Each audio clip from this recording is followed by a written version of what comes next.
അബൂബക്കറും മുഹമ്മദും കൂടി കഅബയിൽ പോയിട്ട് അവിടുത്തെ ദൈവങ്ങളുടെ തലയിൽ തൂറി വെക്കാൻ പറഞ്ഞയച്ചു. അങ്ങനെ ബിലാൽ എന്ന അടിമ കഅബയിലെ വിഗ്രഹങ്ങളുടെ തലയിൽ പോയിട്ട് തൂറി വെച്ചു. വീഡിയോകൾ ശ്രദ്ധിച്ചാണല്ലേ, ഇവിടെ വലിയൊരു പരിണാമം നടന്നിട്ടുണ്ട്. ഇന്നലെ ജബ്ബാർ മാഷും അയ്യൂബ് മൗലവിയും തമ്മിൽ നടന്ന സംവാദത്തിൽ വലിയൊരു പരിണാമം നിങ്ങൾ ശ്രദ്ധിച്ചു കാണില്ല. അഥവാ മനുഷ്യൻ ഏറ്റവും നല്ല മനുഷ്യനിലേക്ക് പരിണമിക്കുന്നതും മനുഷ്യൻ മൃഗത്തിലേക്ക് പരിണമിക്കുന്നതിന്റെയും ഉത്തമ ഉദാഹരണം ഇന്നലത്തെ സംവാദം നിങ്ങൾ സാഗൂതം വീക്ഷിച്ചിട്ടുണ്ടെങ്കിൽ നിങ്ങൾക്ക് മനസ്സിലാകും. അയ്യൂബ് മൗലവി മുമ്പ് യുക്തിവാദത്തിലായിരിക്കുന്ന സമയത്ത് അദ്ദേഹത്തിന്റെ ഇസ്ലാം വിമർശനത്തിന്റെ ഭാഷ നിങ്ങൾ ശ്രദ്ധിച്ചാൽ മതി. പലപ്പോഴും പരിഹാസത്തിൽ കലർന്ന വാക്കുകളായിരിക്കും അദ്ദേഹത്തിന് ഉണ്ടാകുക. പലപ്പോഴും അദ്ദേഹത്തിന്റെ ആറ്റിറ്റ്യൂഡ് അംബീഷൻസുകളൊന്നും നമുക്ക് അത്രമേൽ വേദ്യമാകാറില്ല. പക്ഷെ അദ്ദേഹം ഇസ്ലാമിലേക്ക് വീണ്ടും കടന്നു വന്നപ്പോൾ അതേ റിലീജിയനിൽപ്പെട്ട ഇസ്ലാമിനെ നഖശികാന്തം വിമർശിക്കുന്ന ഒരാളോട് സംസാരിക്കുമ്പോൾ അദ്ദേഹത്തിന്റെ ഭാഷയും അദ്ദേഹത്തിന്റെ വർത്തമാനത്തിലുള്ള എളിമത്വവും ഇസ്ലാമിന്റെ ബദ്ധവൈരിയാണെന്നിരിക്കെ തന്നെ ഒരാളോടുള്ള അദ്ദേഹത്തിന്റെ മാന്യമായ സമീപനമൊക്കെ നമ്മളെ അത്ഭുതപ്പെടുത്തി. അതാണ് മനുഷ്യൻ മതത്തിന്റെ മൂല്യങ്ങൾ ഉയർത്തിപ്പിടിക്കുമ്പോൾ കൂടുതൽ തന്നെ മനുഷ്യനായി മാറുന്നതിന്റെ പരിണാമം. എന്നാൽ ജബ്ബാർ മാഷോ നിങ്ങളിപ്പോ കണ്ടില്ലേ, ഇപ്പൊ അദ്ദേഹം പറഞ്ഞ ആ വാക്ക് നമ്മൾ പഴയ കാലത്തൊക്കെ നമ്മൾ പറയുമായിരുന്നു. പക്ഷെ ഇപ്പൊ അങ്ങനെയല്ല, നമ്മൾ മലയാളി പ്രത്യേകിച്ച് നല്ല പ്രബുദ്ധരായിട്ടുണ്ട്. അപ്പൊ നമ്മൾ അത്തരം കാര്യങ്ങളൊക്കെ ഒന്ന് പൊതിഞ്ഞാണ് പറയുക. ഇനി രണ്ടാമത്തത് അദ്ദേഹത്തിനുണ്ടായ വേറെ പരിണാമം എന്ന് പറഞ്ഞാൽ അദ്ദേഹം ഈ ആശയത്തിലേക്ക് കടന്നു വന്നതിന് ശേഷം പൂർണ്ണമായി അദ്ദേഹത്തിന്റെ നില തെറ്റിയിരിക്കുകയാണ്. അദ്ദേഹം ഈ പറയുന്നുണ്ടല്ലോ, ബിലാൽ റളിയല്ലാഹുവിനുമായിട്ട് ബന്ധപ്പെട്ട് ഈ പറയുന്ന ആക്ഷേപം പോലും പച്ച നുണയാണ്. യാതൊരു അടിത്തറവില്ലാത്ത കള്ളം എന്ന് പറഞ്ഞാൽ ആ കള്ളത്തിന്റെ ഏറ്റവും ഉന്നതമായ തലം നമ്മൾ പറയത്തില്ലേ. അങ്ങനെ ബിലാൽ എന്ന അടിമ കഅബയിലെ വിഗ്രഹങ്ങളുടെ തലയിൽ പോയിട്ട് തൂറി വെച്ചു. ഒരു ഉളുപ്പുമില്ലാന്ന് മനുഷ്യൻ പറയുന്ന കള്ളം. അത് എനിക്ക് പറയാൻ കഴിയും. കാരണം അറിയോ, യുക്തിവാദം എന്ന് പറഞ്ഞാൽ ഒരു ഫ്രെയിം ഇല്ലാത്ത ചട്ടക്കൂടില്ലാത്ത ഒരു ജീവിത വ്യവസ്ഥയാണ്. അതുകൊണ്ട് എന്ത് നുണയും പറയാം, എന്ത് കള്ളവും പറയാം. ഞാൻ വെല്ലുവിളിക്കുകയാണ്.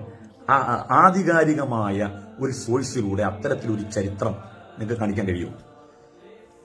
അത്തരത്തിലുള്ള ഒരു റിപ്പോർട്ട് ആധികാരികമായ ഇസ്ലാം അംഗീകൃത സോഴ്സിൽ നിന്ന് കാണിക്കാൻ കഴിയും. പക്ഷേ ഒരിക്കലും നിങ്ങളെ കൊണ്ട് കഴിയത്തില്ല എന്നുള്ളതാണ്.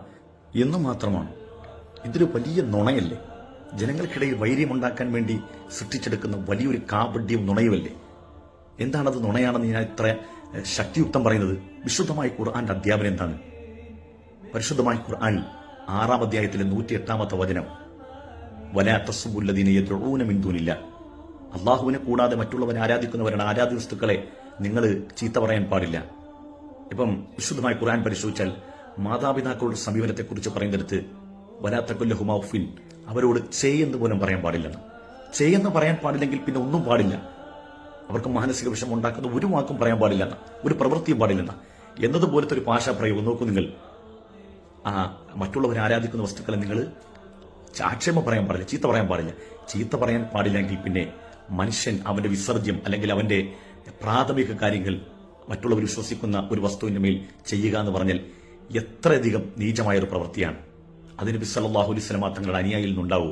ഇവിടെ എന്താണ്, അറബി ലോകത്ത് എന്ത് കണ്ടാൽ ഗൂഗിളിൽ ഒരു കാര്യം അങ്ങോട്ട് അടിച്ചു കൊടുത്തു, അതിൽ അറബിയിലൊന്ന് കണ്ടാൽ അത് ശരിയാണോ തെറ്റാണെങ്കിലും അതെല്ലാം ഖുർആന്റെയും ഹദീസിന്റെയും തലയിലാണ്. അങ്ങനെ എത്ര കാപഢ്യങ്ങൾ നിങ്ങൾക്ക് സോഷ്യൽ മീഡിയ കാണാൻ കഴിയും. ഇപ്പൊ ഉദാഹരണം പറഞ്ഞാൽ നബി സല്ലല്ലാഹു അലൈഹി വസല്ലം തങ്ങളെ അപകീർത്തിപ്പെടുത്തുന്ന ഏതെങ്കിലും ഒരു കാര്യം പറയുക, എന്നിട്ട് ഇഷ, നമുക്കറിയുന്ന ഹദീസിന്റെ ഗ്രന്ഥങ്ങൾ ബുഖാരി, മുസ്ലിം, ഇബ്നു മാജ അങ്ങനെയൊക്കെയാണ്. ഇത് അറിയാൻ വയ്യാത്തവനെ, കാരണം അവന്റെ ലക്ഷ്യം എന്നുള്ളത് ഓവർ ടൈം പണി എന്ന് പറഞ്ഞത് ഇസ്ലാമിനെ എങ്ങനെ വിമർശിക്കുക എന്നുള്ളതാണ്. നബി സല്ലല്ലാഹു മുഹമ്മദ് നബി ഇങ്ങനെ ചെയ്തു, ഉമർ ഇങ്ങനെ ചെയ്തു, എന്നിട്ട് ഇഷ 12, ഇഷ അല്ലട മഗ്രിബ് അല്ലെങ്കിൽ സുബഹി 12 എന്നിങ്ങനെ കൊടുക്കുക. അപ്പം ഇത് വായിക്കുന്ന മറ്റ് ഇസ്ലാമിനെ കുറിച്ച് തീരെ അറിയാത്തവൻ എന്ത് ചെയ്യും? ഇത് കോപ്പി പേസ്റ്റ് ചെയ്തിട്ട് മുസ്ലിം പ്രൊഫൈലുകളെല്ലാം കൊണ്ടിട്ടിട്ട്, കണ്ടല്ലേ മുഹമ്മദ് നബിയും അനുയായികൾ മോശമാണ്, നോക്കൂ നിങ്ങളുടെ തന്നെ ഹദീസിന്റെ ഗ്രന്ഥമായ ഇഷായിൽ അങ്ങനുണ്ട്, മഗ്രിബിൽ അങ്ങനുണ്ട്, സുബഹിയിൽ അങ്ങനുണ്ട്, അങ്ങനെ എന്തെല്ലാം പണി ഇവരെടുക്കുന്നുണ്ട്. അതുകൊണ്ട് പ്രിയമുള്ള സുഹൃത്തുക്കളെ, ഇതൊക്കെ പച്ചയായ വ്യാജമാണ്, കള്ളമാണ്. ഇതിന്റെയൊക്കെ പിന്നിലുള്ള ലക്ഷ്യം എന്നുള്ളത് അത് അന്നം കഴിക്കുന്ന മനുഷ്യർക്ക് ബോധ്യപ്പെടുന്ന കാര്യമാണ്. അത് ലിയാഖത്ത് സാഹിബ് തന്നെ ഇപ്പം തുറന്നു പറഞ്ഞിട്ടുണ്ട്. ഇത് ഈ ഒരു സംഭവത്തിൽ മാത്രം കണ്ട അപഹാസ്യതയല്ല. നമ്മുടെ ഷുഹൈബുൽ ഹൈത്തമിയും ആരിഫ് ഹുസൈനും തമ്മിൽ നടന്ന ഡിബേറ്റിലും ഷുഹൈബുൽ ഹൈത്തമി ബിസ്മിയും ഹംദും പറഞ്ഞു തുടങ്ങുമ്പം അവിടെ ആരിഫ് ഹുസൈൻ ബിസ്മി ഡിങ്കനാഹി റഹീം എന്ന് പറഞ്ഞ് പരിഹാസത്തോടുകൂടി സഹസംവാദകനെ പരിഹസിച്ചുകൊണ്ട് ആണ് അദ്ദേഹം ആരംഭിക്കുന്നത്. നിങ്ങൾ ശ്രദ്ധിച്ചു കാണും. ഇതൊക്കെയാണ് ഇവരുടെ നിലവാരത്തിലേക്കേ ഉള്ളൂ. മനസ്സിലായ ഇവരെ സംബന്ധിച്ചിടത്തോളം ഏതെങ്കിലും ഒരു പ്രത്യയശാസ്ത്രത്തെ അന്ധമായി ഏത് ഭാഷയിലും നിശിതമായി വിമർശിച്ച് ആ വിമർശനം കേൾക്കാൻ അത്രമേൽ ആസ്വാദകരമായ ആളുകളെ പ്രസിപ്പിച്ചുകൊണ്ട് യൂട്യൂബ് വരുമാനങ്ങളും മറ്റുള്ള കാര്യങ്ങളൊക്കെ നേടിയിടുക. ഇപ്പൊ ലിയാഖത്ത് ഇപ്പം തുറന്നു പറഞ്ഞിട്ടുണ്ട്. ലിയാഖത്തിന്റെ ഇപ്പൊ ഒരു വീഡിയോ ഇപ്പം നല്ല വൈറലായിക്കൊണ്ടിരിക്കുകയാണ്. അദ്ദേഹം തുറന്നു പറയുന്നുണ്ട് ഇതിന്റെയൊക്കെ പിന്നിൽ വ്യക്തമായ അജണ്ടയുണ്ട്. ആരെ പ്രീണിപ്പെടുത്താൻ വേണ്ടിയും ആരിൽ നിന്ന് സമ്പത്ത് ശേഖരിക്കാൻ വേണ്ടിയാണ് ഈ കളിയൊക്കെ നടത്തുന്നത് എന്നൊരു കാര്യം മനസ്സിലാക്കുക.